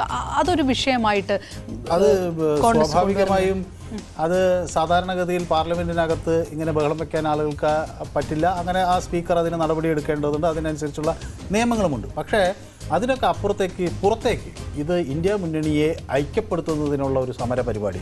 കാരണം എല്ലാ ആളുകളും യോജിക്കുന്ന ഒരു കോമൺ വിഷയം എന്ന നിലയിൽ ഇത് ഉയർത്തിക്കാണിക്കാൻ ഇന്ത്യ മുന്നണിക്ക് കഴിയുന്നുണ്ട്. അത് ഇപ്പോൾ ജന്തർ-മന്ദറിൽ ആരംഭിക്കുന്നു, ആ പ്രതിഷേധം മറ്റ് സംസ്ഥാനങ്ങളിലേക്ക് കൊണ്ടുവരുന്നു. അപ്പോൾ ഒരു ഏകാധിപത്യ പ്രവണത BJPക്കുണ്ട് എന്ന് ആരോപിക്കാൻ ഈ അവസരം അവർ പ്രയോജനപ്പെടുത്തുകയും ചെയ്യും. പക്ഷേ സ്വാഭാവികമായും അതൊക്കെ മുന്നിൽ കണ്ടാണ് പാർലമെൻറ്റ് നേരത്തെ കൂട്ടി ശൈത്യകാല സമ്മേളനം BJP അവസാനിപ്പിച്ചത്. അപ്പോൾ സ്വാഭാവികമായും പാർലമെൻറ്റിൻ്റെ സമ്മേളനം അവസാനിക്കുന്നതോടുകൂടി അടുത്ത സമ്മേളനത്തിൽ ഇവർക്ക് പങ്കെടുക്കുകയൊക്കെ ചെയ്യാം. അപ്പോൾ സ്വാഭാവികമായും ആ വിഷയം അങ്ങനെ കെട്ടടങ്ങും എന്നാണ് കരുതുന്നത്. അതിനിടയിൽ പാർലമെൻറ്റിൽ നിരവധി ബില്ലുകൾ, പ്രത്യേകിച്ച് ഈ ന്യായ് സംഹിത എന്നുള്ള ഈ IPC മാറ്റിക്കൊണ്ടുള്ള ക്രിമിനൽ ലോകളുമായി ബന്ധപ്പെട്ട ബില്ലുകളൊക്കെ BJP പാസ്സാക്കിയെടുക്കുകയും ചെയ്തിട്ടുണ്ട്. ഇതൊക്കെ ഇനി വരാനിരിക്കുന്ന തെരഞ്ഞെടുപ്പിൽ അവർ വലിയ വിഷയങ്ങളായി ഉയർത്തിക്കാണിക്കും. പക്ഷേ പ്രതിപക്ഷത്തിന് ഒരു പൊതു പ്ലാറ്റ്ഫോം എന്ന തരത്തിൽ ഉള്ള ഒരു ഐക്യം ഉണ്ടാക്കാൻ അവർക്കൊരു പൊതു നിലപാടിൽ ഉറച്ചു നിന്ന് പോരാട്ടം. കാരണം മറ്റു പല വിഷയങ്ങൾ വരുമ്പോൾ പലതരത്തിലുള്ള അഭിപ്രായം. അങ്ങനെ നോക്കുമ്പോൾ അടുത്ത വിഷയം കൂടെ നമ്മൾ അതിനൊപ്പം പറഞ്ഞു പോകണം. അങ്ങനെ പൊതു നിലപാടിലേക്ക് പ്രതിപക്ഷത്തെ എത്തിച്ചതും കൂടിയാണ് പാർലമെന്റിലുണ്ടായിട്ടുള്ള സുരക്ഷാ വീഴ്ച. ഏത് രീതിയിൽ ചർച്ച ചെയ്യപ്പെട്ടു, ഏത് രീതിയിൽ ചർച്ച ചെയ്യപ്പെട്ടില്ല എന്നുള്ള വിഷയമൊക്കെയുണ്ട്. അത് പ്രതിപക്ഷം ഏത് രീതിയിൽ ആയുധമാക്കി എടുക്കും, അതിപ്പോഴും കൃത്യമായി ന്യായീകരിക്കാൻ BJPയെ സംബന്ധിച്ചിടത്തോളം കഴിഞ്ഞിട്ടില്ല എന്നൊരു വിമർശനം അങ്ങനെ തന്നെ നിൽക്കുന്ന. അത് എളുപ്പത്തിൽ ന്യായീകരിക്കാനും BJPക്ക് കഴിയില്ല. കാരണം BJP MP ആണല്ലോ ഈ ആളുകൾക്ക് പാസ് നൽകുകയൊക്കെ ചെയ്തത്. അപ്പോൾ സ്വാഭാവികമായും അത് BJPക്ക് ഒരു വലിയ കളങ്കമായി തന്നെ നിലനിൽക്കുന്നുണ്ട്. മാത്രമല്ല സുരക്ഷാ സംവിധാനം എന്നത് BJP വലിയ ഒരു രാഷ്ട്രീയ പ്രചാരണ വിഷയമായി എല്ലാ ഘട്ടത്തിലും ഉയർത്തുന്നതാണ്. അപ്പോൾ സുരക്ഷ, രാജ്യത്തിൻ്റെ സുരക്ഷയ്ക്ക് BJP ആണ് കൂടുതൽ സൗകര്യമായി നിൽക്കുന്നത്, അല്ലെങ്കിൽ BJP ആണ് കൂടുതൽ പിന്തുണ നൽകുന്നത് എന്നൊരു പ്രചാരണ രീതി BJPക്ക് ഉണ്ടായിരുന്നു. അത് എല്ലാ തെരഞ്ഞെടുപ്പ് പ്രചാരണങ്ങളിലും അവർ ശക്തമായി ഉന്നയിക്കുകയും ചെയ്താൽ. അപ്പോൾ ഈ നിലവിൽ ഇപ്പോൾ വന്നിരിക്കുന്ന ഈ മണിപ്പൂറും അതുമായി ബന്ധപ്പെട്ട വിഷയങ്ങളും അതിനെ തുടർന്ന് പാർലമെൻറ്റിൽ ഉണ്ടായിട്ടുള്ള വിഷയങ്ങളും ഒരു പക്ഷേ വലിയ തോതിൽ BJPക്ക് തങ്ങൾ സുരക്ഷ നൽകുന്ന കാര്യത്തിൽ, രാജ്യത്തിൻ്റെ സുരക്ഷ ഉറപ്പാക്കുന്ന കാര്യത്തിൽ മുൻപന്തിയിലാണ് എന്ന വാദം നിൽക്കുമ്പോൾ അതിനെ തിരിച്ചടിക്കാൻ അത് പ്രതിപക്ഷത്തിന് ഒരു ആയുധം നൽകും എന്ന കാര്യത്തിൽ സംശയമില്ല. അപ്പം എനിക്ക് തോന്നുന്നത് ആ വിഷയങ്ങളിൽ നിന്ന് മുഴുവനായി ശ്രദ്ധ തിരിച്ചുവിടുന്ന തരത്തിലേക്ക് ഈ പശ്ചാത്തല വികസനവും അതുപോലെ വികസന ക്ഷേമ പദ്ധതികളെ സംബന്ധിച്ചുള്ള ചർച്ചകളിലേക്കും ഇനി വരാനിരിക്കുന്ന ദിവസത്തെ തെരഞ്ഞെടുപ്പ് പ്രചരണങ്ങൾ മാറ്റും എന്നതാണ് ഇപ്പോൾ നമ്മൾ കണക്ക് കൂട്ടുന്നത്. ഓക്കെ, ഇനി BJPയുടെ തുറുപ്പ് ചീട്ട് എന്താണ് എന്ന് ചോദിക്കുമ്പോൾ ഇത്രയും കാലമായിട്ട് ഉള്ള ആ ഒരു ക്യാമ്പയിൻ തന്നെ പ്രധാനമാക്കുന്നതിന് രാമക്ഷേത്രത്തിൻ്റെ പുനഃപ്രതിഷ്ഠാ ചടങ്ങിലേക്ക് കടക്കുന്നു. രാമക്ഷേത്രം ഉയരുന്നു. അത് BJPയെ സംബന്ധിച്ചിടത്തോളം എത്രത്തോളം അനുകൂലമാകുന്നു? ജനുവരി 22-നാണ് പുനഃപ്രതിഷ്ഠാ ചടങ്ങ് നടക്കുകയും ചെയ്യുന്നത്. അത് BJPക്ക് എത്രത്തോളം അനുകൂലമായിട്ട് വരുന്നു? BJP പ്രതീക്ഷിക്കുന്നത് ഉത്തരേന്ത്യയിൽ വലിയ അനുകൂലമായ ഒരു സാഹചര്യം സൃഷ്ടിക്കുമെന്നാണ്. ഒരുപക്ഷെ ഈ രാമക്ഷേത്രത്തിൻ്റെ തുടർ പശ്ചാത്തല വികസനത്തെ സംബന്ധിച്ചുള്ള പ്രഖ്യാപനങ്ങൾ കൂടി ഇടക്കാല ബഡ്ജറ്റിൽ എന്തെങ്കിലും ഉണ്ടായെങ്കിൽ നമുക്ക് അത്ഭുതപ്പെടാനില്ല. കാരണം ഇപ്പം ഈ അസംബ്ലി തെരഞ്ഞെടുപ്പുകളിലൊക്കെ നടന്ന ഒരു പ്രധാന ക്യാമ്പയിനിങ്ങിൽ ഒരു പ്രധാനമായ വാഗ്ദാനം രാമക്ഷേത്രം കാണാൻ ആളുകളെ കൊണ്ടുപോകാം എന്നതൊക്കെയാണ്. അപ്പോൾ ഇത് ഉത്തരേന്ത്യയിൽ, പ്രത്യേകിച്ച് ഹിന്ദി ഹൃദയഭൂമിയിൽ ഇതൊരു വലിയ വികാരമായി ഉയർത്തി കാണിക്കാൻ BJP കഴിയുന്നുണ്ട്. അപ്പോൾ അതിൻ്റെ ഭാഗമായുള്ളൊരു ക്യാമ്പയിൻ അവർ ശക്തമായി ഉയർത്തുന്നുണ്ട്. ഓരോ വീടും ഒരു രാമക്ഷേത്രം എന്ന തരത്തിലൊക്കെയുള്ള പ്രചാരണങ്ങളും അതുമായി ബന്ധപ്പെട്ട ചെറിയ രാമക്ഷേത്രത്തിൻ്റെ രൂപങ്ങൾ വീടുകളിൽ വെക്കുക എന്നുള്ള ഇതൊക്കെ ഒരു ക്യാമ്പയിനായി തെരഞ്ഞെടുപ്പിൽ കൂടുതൽ കരുത്താർജിക്കാനുള്ളൊരു ക്യാമ്പയിൻ്റെ ഭാഗമായി BJP ഉപയോഗിക്കുന്നുണ്ട്. പക്ഷേ അതിനപ്പുറത്തേക്ക് ഇതിനെ എങ്ങനെ കൗണ്ടർ ചെയ്യണം എന്ന ഒരു വിഷയത്തിൽ ഇപ്പോഴും പ്രതിപക്ഷ മുന്നണി ഒന്ന് മാറി നിൽക്കുന്നു, അല്ലെങ്കിൽ അവർക്ക് കൃത്യമായിട്ട് കിട്ടിയിട്ടില്ല. കാരണം സോണിയാഗാന്ധി പങ്കെടുക്കുമെന്ന് ദിഗ്വിജയ് സിംഗ് പറഞ്ഞിരിക്കുന്ന ഒരു സാഹചര്യം, ഒന്നില്ലെങ്കിൽ സോണിയ അല്ലെങ്കിൽ സോണിയയുടെ പ്രതിനിധിയായിട്ട് പങ്കെടുക്കും. ശ്രീരാമ ജന്മഭൂമി ക്ഷേത്ര ട്രസ്റ്റിൻ്റെ ക്ഷണം സ്വീകരിച്ച്, സ്വാഭാവികമായിട്ടും ഈ ക്ഷണം സ്വീകരിക്കാതിരിക്കുന്നത് എങ്ങനെ, പോകുന്നത് എങ്ങനെ, പങ്കെടുക്കുന്നത് എങ്ങനെ, ഇതിലൊരു നയരൂപീകരണത്തിൽ ഇപ്പോഴും പ്രതിപക്ഷത്തിന് സാധ്യമല്ല. കാരണം പ്രതിപക്ഷത്തെ സംബന്ധിച്ചിടത്തോളം ഈ വിഷയത്തിൽ പല ആളുകൾക്ക് പല നിലപാടുകളാണ്. അത് മുന്നിൽ കണ്ടുകൊണ്ടുകൂടിയാണ് ഈ ജനുവരി 22 നടക്കുന്ന ഈ പരിപാടി വളരെ വിപുലമായി സംഘടിപ്പിക്കാനും അതും ഒരു തെരഞ്ഞെടുപ്പ് ക്യാമ്പയിൻ്റെ ഭാഗമാക്കി മാറ്റാനും. അപ്പോൾ ഇത് നോക്കൂ, ഒരു പ്രോസസ്സ് എന്ന നിലയിൽ ഈ അസംബ്ലി തെരഞ്ഞെടുപ്പ്, അതിന് തുടർന്നുള്ള പാർലമെൻറ്റ് സെഷനിൽ ഈ പ്രധാന ബില്ലുകൾ പാസ്സാക്കിയെടുക്കൽ, ഇതൊക്കെ ഇങ്ങനെ കണക്ക് കൂട്ടി തന്നെ നീക്കുന്നതാണ്.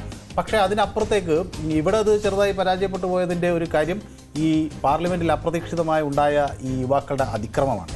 അപ്പോൾ അത് ഒരു തിരിച്ചടിയായെങ്കിലും അടുത്ത നെക്സ്റ്റ് നീക്കം എന്ന നിലയിൽ ഇപ്പോൾ അടൽ ബിഹാരി വാജ്പേയിയുടെ ജന്മദിനത്തോടനുബന്ധിച്ചുള്ള പ്രവർത്തനങ്ങൾ, അതിനെ തുടർന്ന് അടുത്ത ദിവസങ്ങളിലായി വരുന്ന ബജറ്റ് പ്രഖ്യാപനം, പിന്നെ രാമക്ഷേത്ര നിർമ്മാണത്തെ സംബന്ധിച്ചുള്ള അല്ലെങ്കിൽ രാമക്ഷേത്ര അവിടുത്തെ പ്രതിഷ്ഠയെ സംബന്ധിച്ചുള്ള പരിപാടികൾ, അതിനെ തുടർന്ന് ബഡ്ജറ്റ്, അങ്ങനെ തുടരെ സർക്കാരിൻ്റെ നേട്ടങ്ങൾ ജനങ്ങളിലേക്ക് പറഞ്ഞറിയിക്കാൻ കഴിയുന്ന പരിപാടികൾ അങ്ങനെ പ്ലാൻ ചെയ്തിരിക്കുന്നു എന്നതാണ് BJPയുടെ ഒരു നീക്കം. പക്ഷേ അത് ചിലപ്പോൾ ഈ പറഞ്ഞതുപോലെ പാർലമെൻറ്റിനകത്ത് പെട്ടെന്നുണ്ടായ ഒരു അതിക്രമം അതിന് ചില ഏൽപ്പിക്കുന്നു.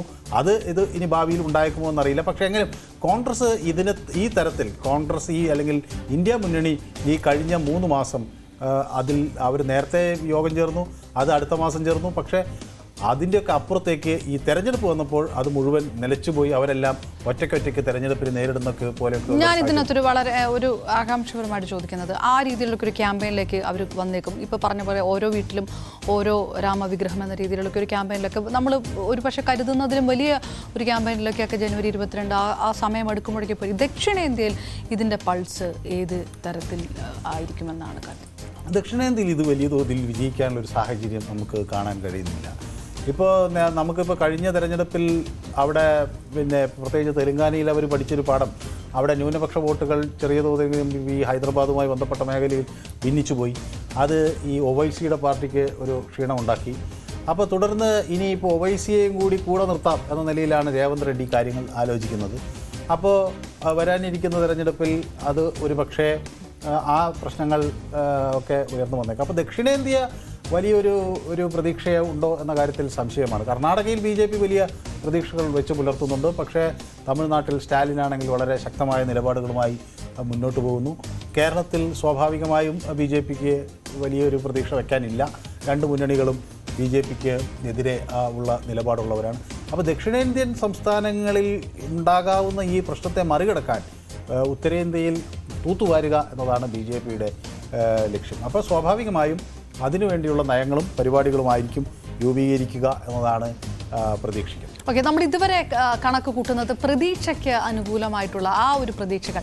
ഇനി ഒരു വിലയിരുത്തലിലേക്ക് കടക്കാനുള്ള സമയമാകുന്നു. പക്ഷേ എങ്കിൽ പോലും ഇത് തിരിച്ചടിക്കാൻ സാധ്യതയുള്ള എന്തെല്ലാം കാര്യങ്ങളുണ്ട് എന്ന് നോക്കുന്നിടത്ത് അന്താരാഷ്ട്ര നയങ്ങളിലേക്ക് കടക്കുകയാണ്. ഇസ്രായേൽ യുദ്ധത്തിൽ കേന്ദ്ര സർക്കാർ സ്വീകരിച്ച നിലപാട്, യുക്രൈൻ യുദ്ധവുമായിട്ട് ബന്ധപ്പെട്ട് സർക്കാർ സ്വീകരിച്ച നിലപാട്, പ്രധാനമായിട്ടും ഇസ്രായേൽ യുദ്ധവുമായി ബന്ധപ്പെട്ട് സ്വീകരിച്ച നയവ്യതിയാനമെന്ന് കോൺഗ്രസ് അടക്കം വിമർശിച്ച, അതായത് ശതകങ്ങളായി രാജ്യം പിന്തുടർന്നു പോകുന്ന നയങ്ങളിൽ നിന്നുള്ള വ്യതിയാനം എന്നുള്ള രീതിയിൽ വലിയ വിമർശനമെല്ലാം ഉന്നയിച്ച വിഷയമൊക്കെയാണ് വരുന്നത്. ഇത് ഒക്കെ ബഡ്ജറ്റ് അടുത്ത് വരുന്ന സമയങ്ങളിൽ ഇതുമായിട്ട് റിലേറ്റ് ചെയ്തിട്ടുള്ള മറ്റു വിഷയങ്ങളുണ്ട്. ക്യാമ്പയിനിങ്ങിലും ഈ അന്താരാഷ്ട്ര നയങ്ങളൊക്കെ വലിയ തോതിൽ ചർച്ചയായി വന്നിട്ടുണ്ട്. അപ്പോൾ ഇനി വരാനിരിക്കുന്ന ദിവസങ്ങളിലും ഈ പാലസ്തീൻ വിഷയം, ഇതിപ്പോൾ അവരുടെ നേരത്തെ സൂചിപ്പിച്ച പോലെ ഈ ദക്ഷിണേന്ത്യയിൽ വലിയ തിരിച്ചടികൾ കിട്ടാനൊക്കെയുള്ള സാഹചര്യം ഒരുക്കാൻ ഇപ്പോൾ ഈ ഇസ്രായേൽ യുദ്ധത്തിൽ സ്വീകരിച്ച നിലപാടിന് സാധ്യതയുണ്ടാകും. അത് കൂടുതൽ ന്യൂനപക്ഷ വോട്ടുകളുടെ ഒരു കൺസോൾട്ടേഷന് BJPക്കെതിരെ വരുന്നതിനൊക്കെ അത് വഴിവെക്കും എന്ന് കണക്കാക്കേണ്ടതുണ്ട്. അതേസമയം ഈ യുക്രൈൻ യുദ്ധത്തിൽ BJPക്ക് ഒരു കാര്യമായ തിരിച്ചടിയില്ല. കാരണം അത് സാമ്പത്തികമായ ഒരു നേട്ടമാക്കുകയാണ് ചെയ്തത്. അന്ന് റഷ്യയ്ക്ക് പുറത്ത് എല്ലാവരും ഈ സാമ്പത്തിക ഉപരോധം ഏർപ്പെടുത്തുക, റഷ്യയുമായി വ്യാപാര ബന്ധത്തിൽ ഏർപ്പെടാതിരിക്കുക, ഈ സാഹചര്യം പെട്ടെന്ന് മുതലാക്കുകയും ഇന്ത്യ അവിടുന്ന് എണ്ണ ഉൾപ്പെടെ റഷ്യയിൽ നിന്ന് ഇറക്കുമതി ചെയ്യുകയും വില കുറഞ്ഞ് പ്രത്യേകിച്ച് ഇന്ത്യൻ രൂപയിൽ അവിടേക്ക് കച്ചവടം നടത്തുകയൊക്കെ ചെയ്തു. അപ്പോൾ റഷ്യയുടെ കയ്യിൽ വലിയ ഇന്ത്യൻ രൂപയുണ്ട്, അത് അവരെങ്ങനെ വിനിയോഗിക്കുമെന്നൊക്കെ സാമ്പത്തിക സെക്ടർ ചോദിക്കുകയൊക്കെ ചെയ്യുന്നുണ്ട്. അപ്പോൾ അങ്ങനെ ഈ രൂപ ഒരു അന്താരാഷ്ട്ര നാണയ വിനിമയ ഉപാധിയായി മാറുന്നു. അതോടൊപ്പം തന്നെ ഈ റഷ്യയുമായുള്ള ബന്ധം, ഇന്ത്യ റഷ്യ ബന്ധം ശക്തിപ്പെടുന്നു. അത് ഒരു പക്ഷേ ഇന്ത്യ ചൈന ബന്ധം മോശമാകുന്നു എന്നത് കൂടി നമ്മളവിടെ കാണേണ്ടതുണ്ട്.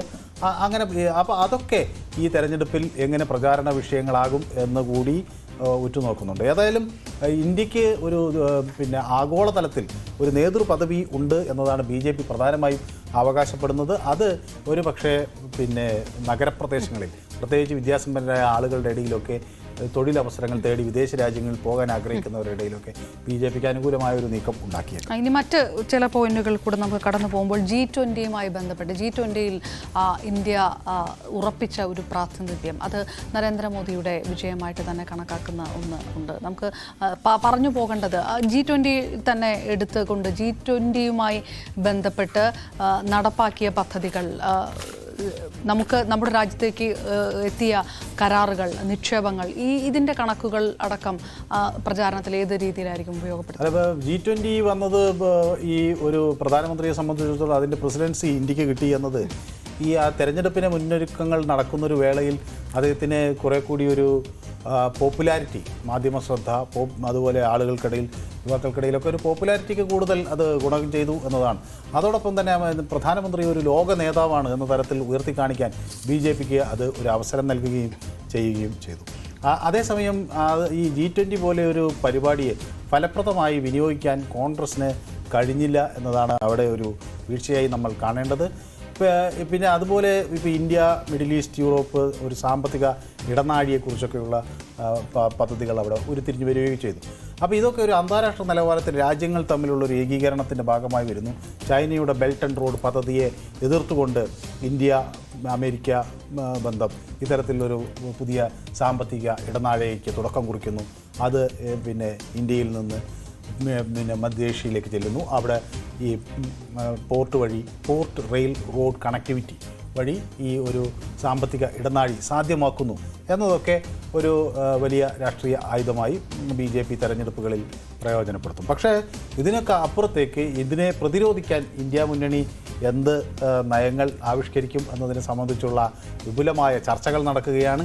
വരും ദിവസങ്ങളിൽ അതിൻ്റെ അത് എങ്ങനെ ഉരുത്തിരിഞ്ഞു വരും എന്നതും നമ്മൾ സഗൗരവം ഉറ്റുനോക്കുകയാണ്. അപ്പോൾ അടുത്ത ദിവസങ്ങളിൽ ഇന്ത്യ മുന്നണി ഇത് വലിയ കാര്യമായി അവർ മുന്നോട്ട് വയ്ക്കും. കാരണം ജാതി സെൻസസിനെ പറ്റി ഉള്ള ഒരു പ്രചരണ പരിപാടി അത് പൂർണ്ണമായി വിജയം കണ്ടില്ല എന്നതാണ് നമുക്കിപ്പോൾ ഈ 3 സംസ്ഥാനങ്ങളിലെ പരാജയം, പ്രത്യേകിച്ച് മധ്യപ്രദേശ്, ഛത്തീസ്ഗഡ്, രാജസ്ഥാനിലെ പരാജയം അത് വ്യക്തമാക്കുന്നത്. അതേസമയം തെലങ്കാനയിൽ വലിയ ആവേശത്തോടു കൂടി കോൺഗ്രസ്സിന് വിജയിക്കാൻ കഴിഞ്ഞു. അത് രേവന്ത് റെഡ്ഡിയുടെ ഒരു മിടുക്കും അതോടൊപ്പം തന്നെ അവിടെ ഉണ്ടായ ഒരു കോൺഗ്രസ് അനുകൂല നീക്കവുമൊക്കെ വലിയ എന്തൊക്കെ അതിൽ നിന്നൊക്കെ ഒരു പാഠങ്ങൾ പഠിച്ചുകൊണ്ട് അവിടെ ചില ഇപ്പോൾ മൈനോറിറ്റി ഡിക്ലറേഷൻ കോൺഗ്രസ് പുറത്തു കൊണ്ടുവന്നത് ന്യൂനപക്ഷങ്ങളെ വലിയ തോതിൽ ആകർഷിക്കുന്ന ഒരു പദ്ധതിയാണ്.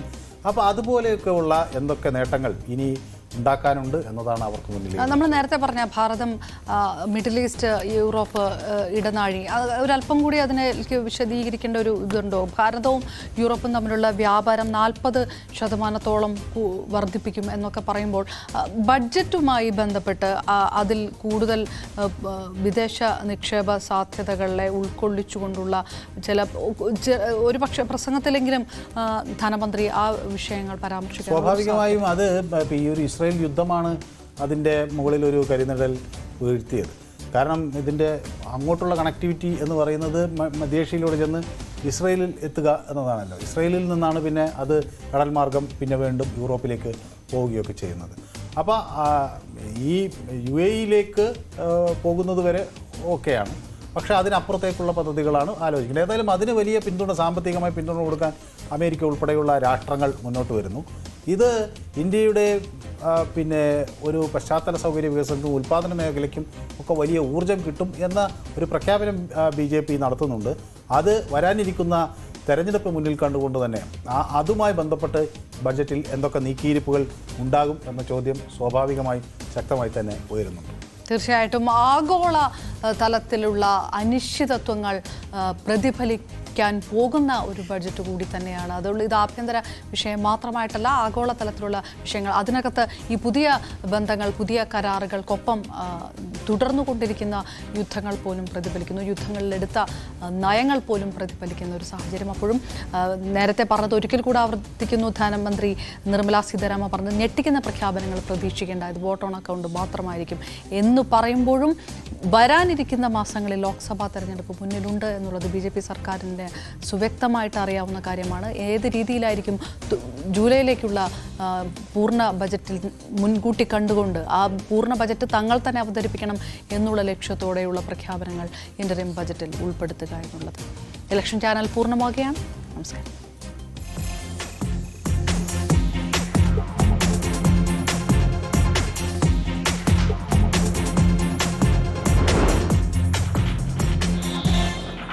ഈ പരിപാടി